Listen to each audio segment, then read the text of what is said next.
What does it feel like to stand on the grand stage of a historic classical concert hall, surrounded by the breathless anticipation of 2,000 patrons, holding a priceless vintage cello between your knees, only to realize that the brilliant, shimmering high frequencies of the orchestra are systematically evaporating into an absolute, freezing void?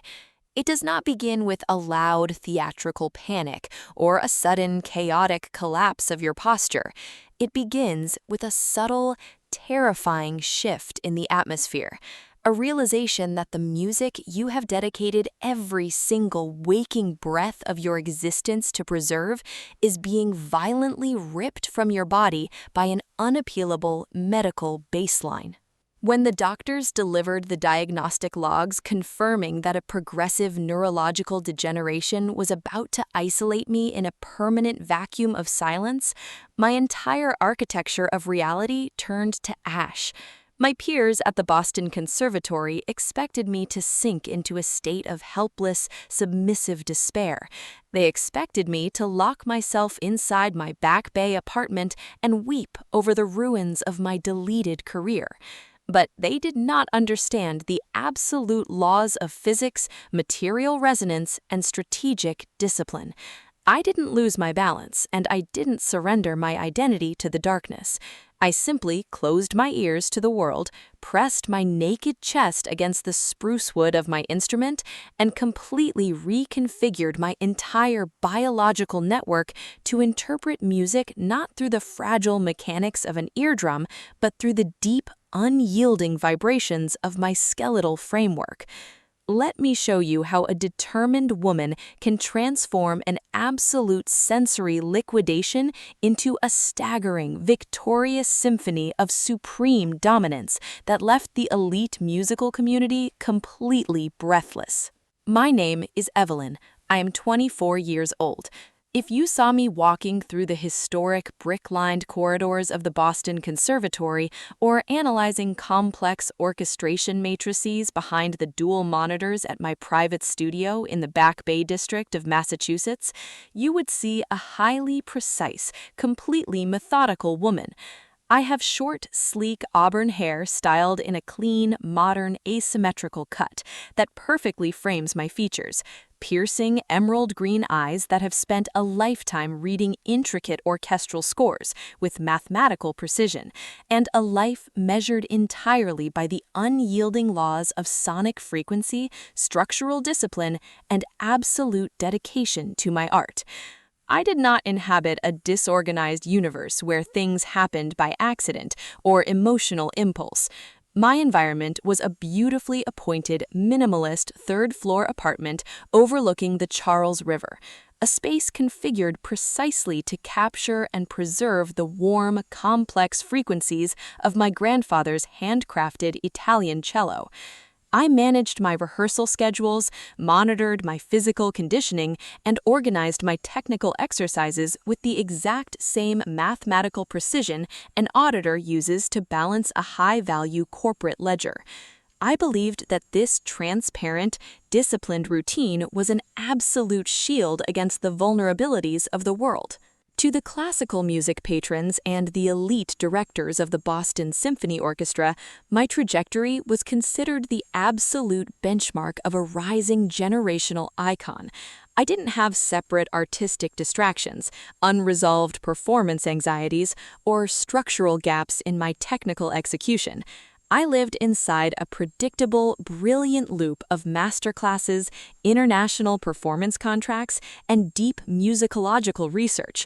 My grandfather had passed down to me not just his name, but his prized 18th century masterwork cello, an instrument carved from premium maple and spruce that possessed a rich, bone-chilling resonance capable of translating the most complex psychological landscapes into physical sound.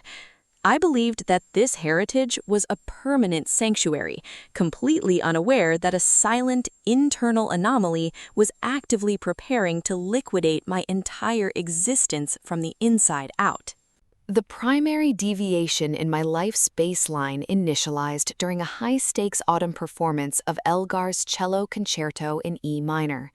I sat at the front of the stage, the heavy performance lights casting a warm glare over the polished varnish of my cello. The conductor raised his baton, the air inside the concert hall turned into a breathless vacuum, and I drew my bow across the strings to execute the opening theme, a sequence that required a deep, powerful, and unyielding display of technical dominance. But as the orchestra swelled around me to join the primary melodic movement, my sensory apparatus logged a terrifying, unallocated error. The piercing brilliance of the violin section did not cut through the hall with its usual razor-sharp clarity. Instead, it sounded muted, blurred, and distant, as if the entire performance group had been systematically submerged beneath 20 feet of dense, freezing coastal water. The high-frequency overtones of my own A string, which typically spun through my consciousness like shimmering silver filament, degenerated into a flat, empty hum. I didn't lose my balance, I didn't alter my posture, and I didn't permit a single blemish to interrupt my physical execution. I relied entirely on decades of rigorous muscle memory, my fingers mapping out the precise geometric patterns across the ebony fingerboard with an absolute, unhurried precision.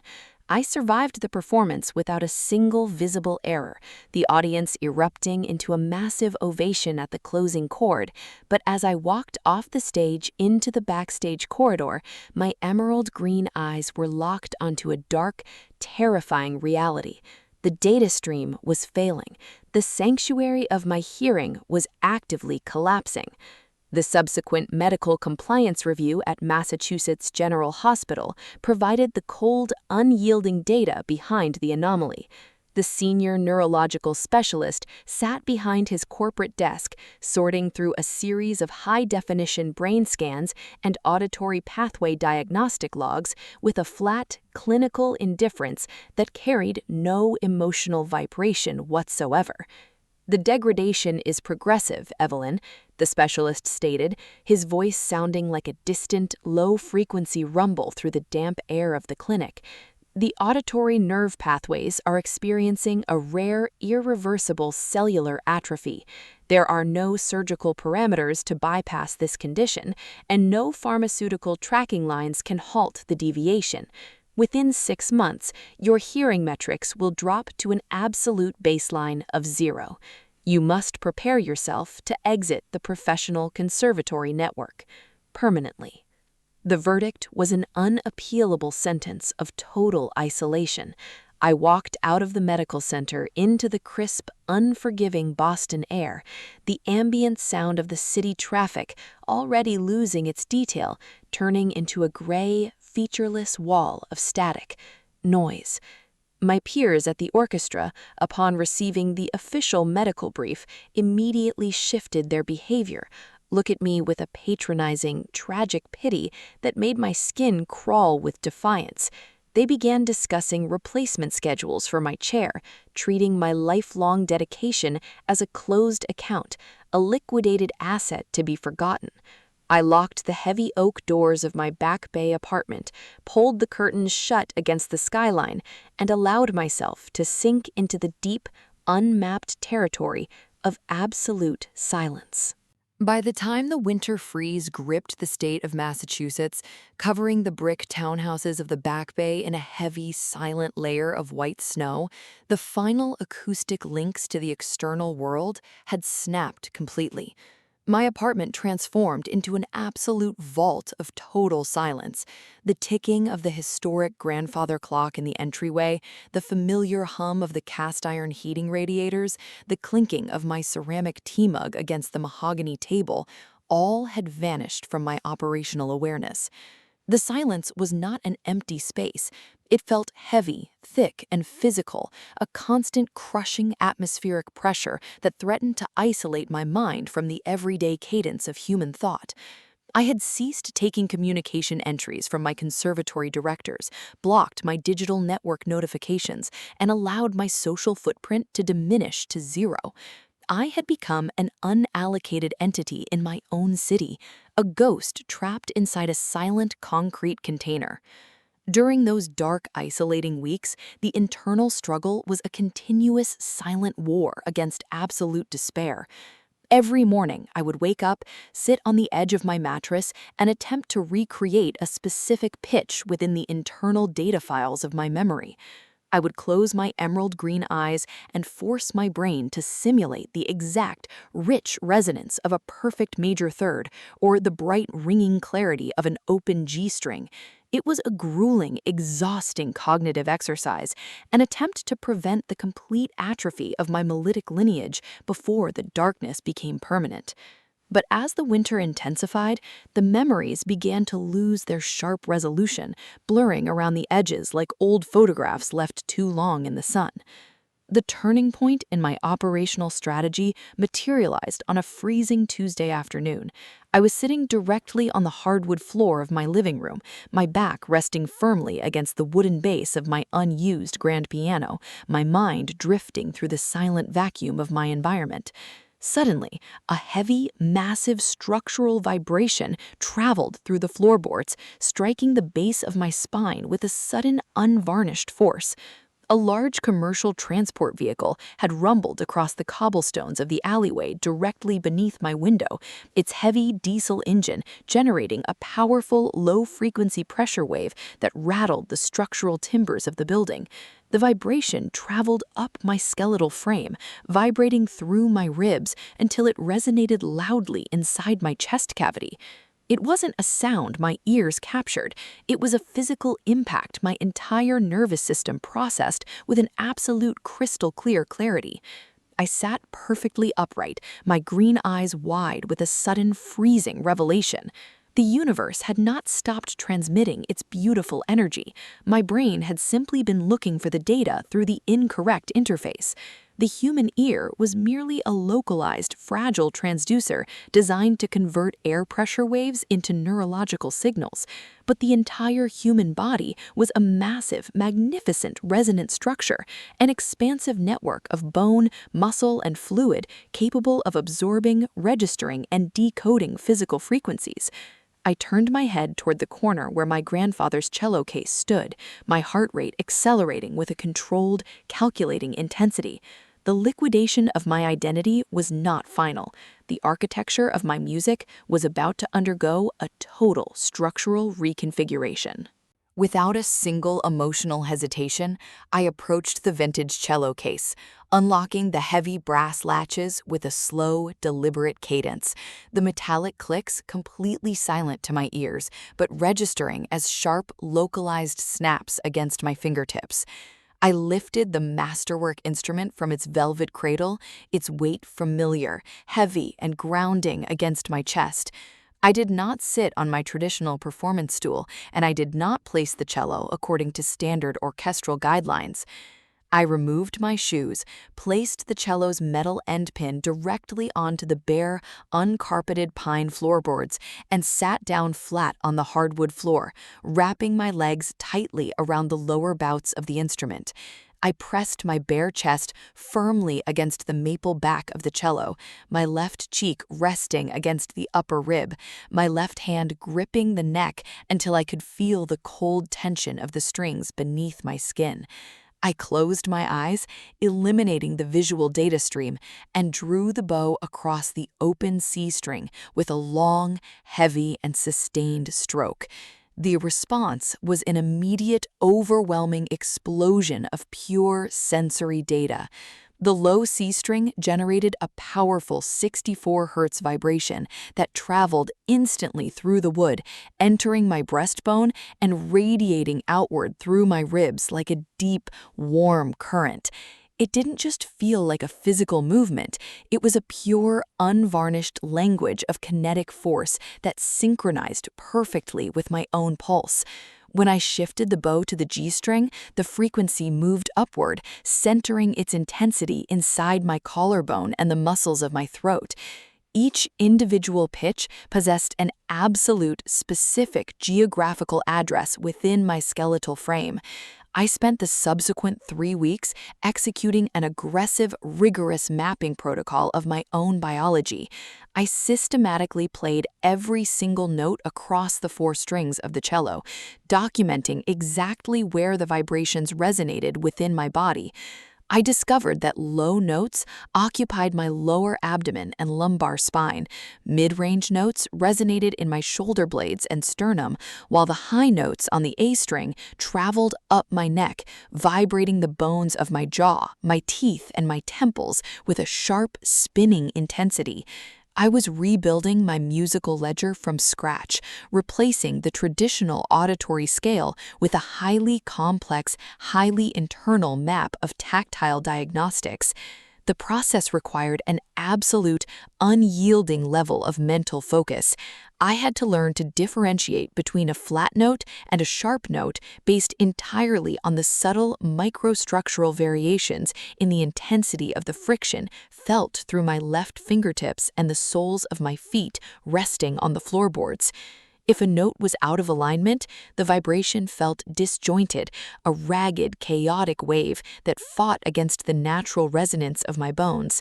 But when the pitch was mathematically perfect, my entire skeleton functioned as an extension of the instrument, a single, unified chamber of absolute, supreme harmony. I was no longer a person listening to a cello. I had become the cello itself. The final validation of my biological victory materialized during the spring examination cycle at the Boston Conservatory.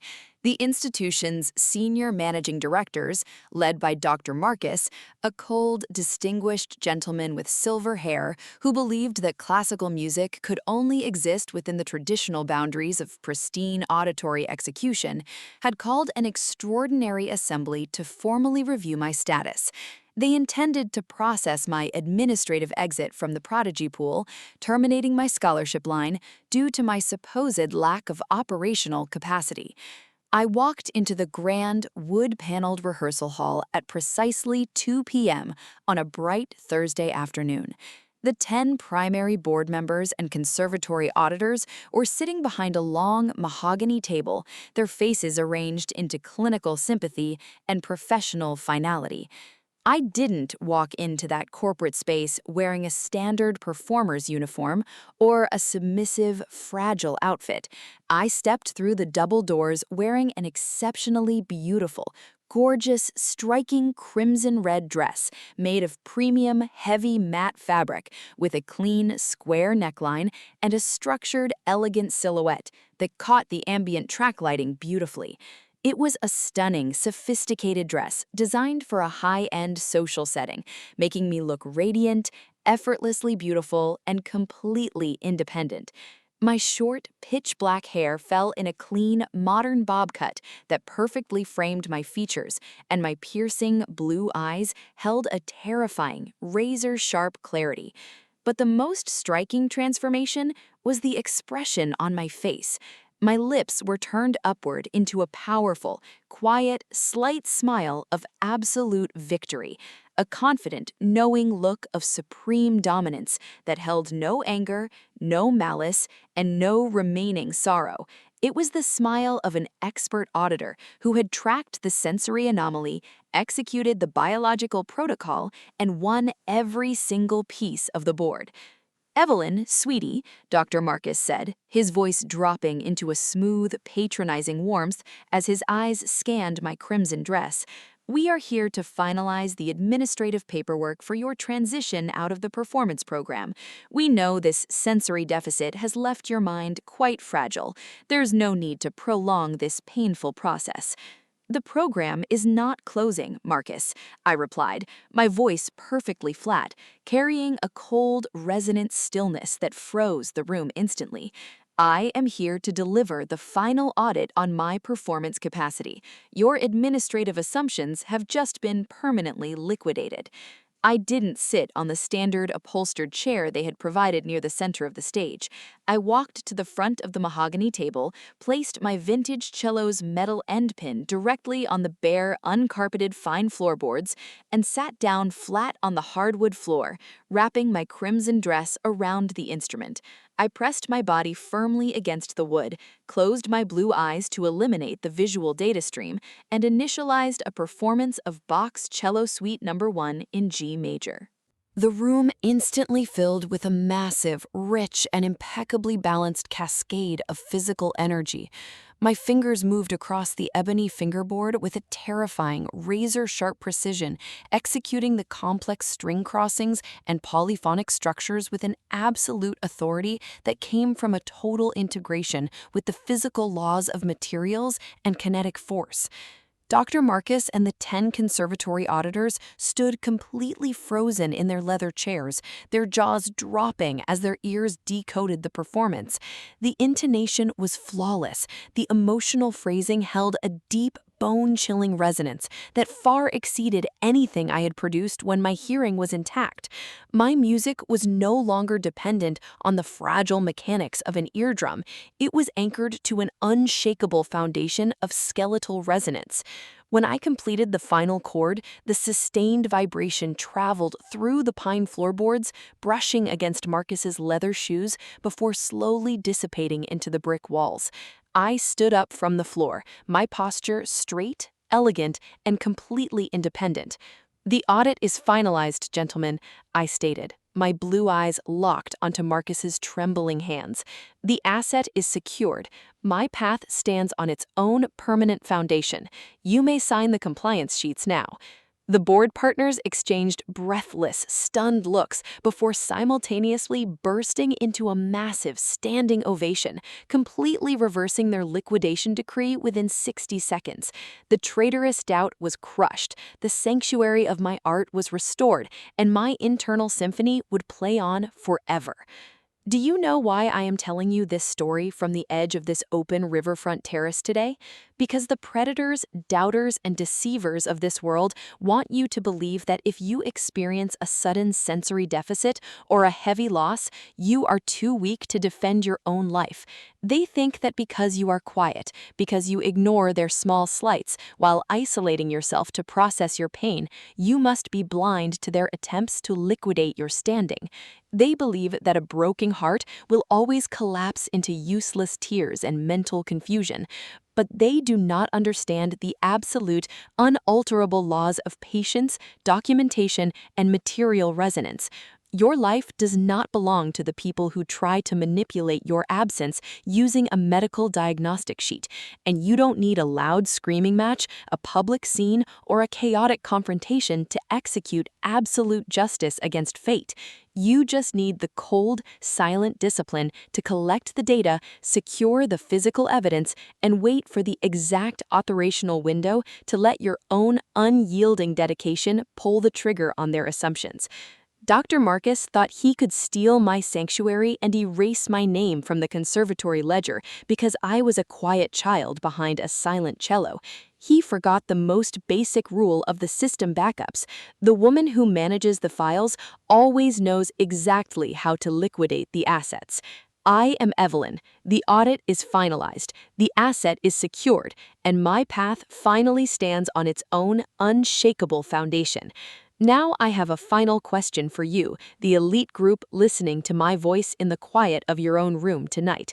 If you discovered your entire professional circle was preparing to administratively liquidate your career due to a physical challenge, would you lose your temper and weep over their paperwork, or would you wait patiently for a public summary examination to reconfigure your entire biological network and execute a performance of supreme dominance that forces them to sign your victory contract on their knees? Tell me your strategy in the comments below. I am analyzing your logic.